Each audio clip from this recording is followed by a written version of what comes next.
सल्लल्लाहु अलैहि वआलिहि वसल्लम को जब लोगों को इस्लाम की दावत और अल्लाह की इबादत के लिए बुलाने का हुक्म दिया गया तो अहले मक्का ने उनकी दावत की शदीद मुखालिफत की।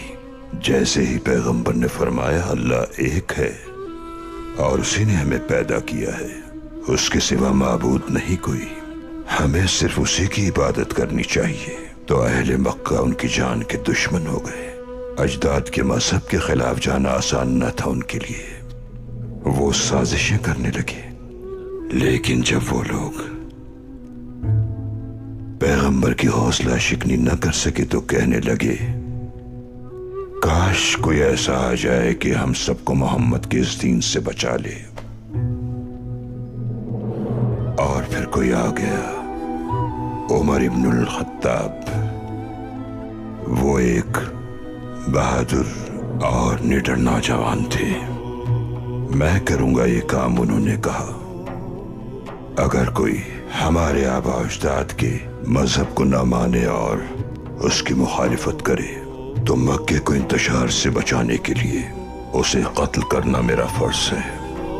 उनकी ये बात सुनकर अहले मक्का बहुत खुश हुए कि बगैर लड़े इससे निजात हासिल हो जाएगी।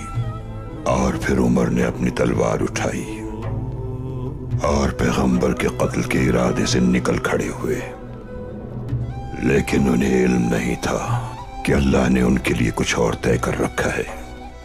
इंसान मंसूबे बनाता है, लेकिन अल्लाह इंसान के मंसूबे पलटा देता है अपने इरादों की तकमील के लिए। पैगंबर के कत्ल के इरादे से जा रहे थे कि रास्ते में उन्हें अपनी बहन के घर से कोई आवाज सुनाई दी। उनकी बहन और बहनोई इस्लाम कबूल कर चुके थे और वो कुरान पाक की तिलावत कर रहे थे। उमर घर में दाखिल हुए। वो ये मंजर देखकर गुस्से से होश खो बैठे और अपनी बहन को मारना शुरू कर दिया। उनकी बहन एक निडर और बहादुर खातून थी, इसलिए डरी नहीं और अपने भाई उमर से कहा कि तुम चाहे हमारी जान भी ले लो तब भी हम अपने इस दीन को नहीं छोड़ेंगे। ये बात सुनकर उमर के दिल पर ऐसा गहरा असर हुआ कि वो शख्स जो कि पैगंबर इस्लाम के कत्ल के इरादे से निकला था मुशर्रफ व इस्लाम हो गया और उनका मुर्दा दिल इस्लाम की हरारत से धड़कने लगा। उमर मुसलमान हो गए और पैगंबर के हुजूर जाकर कलिमा शहादत पढ़ लिया। वो जिनकी जिंदगी लेने गए थे उसी पाक हस्ती ने उन्हें नई जिंदगी बख्श दी।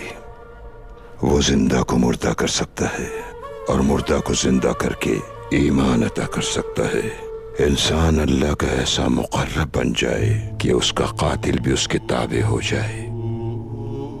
नेक अमल बदल सकता है दुश्मन को भी।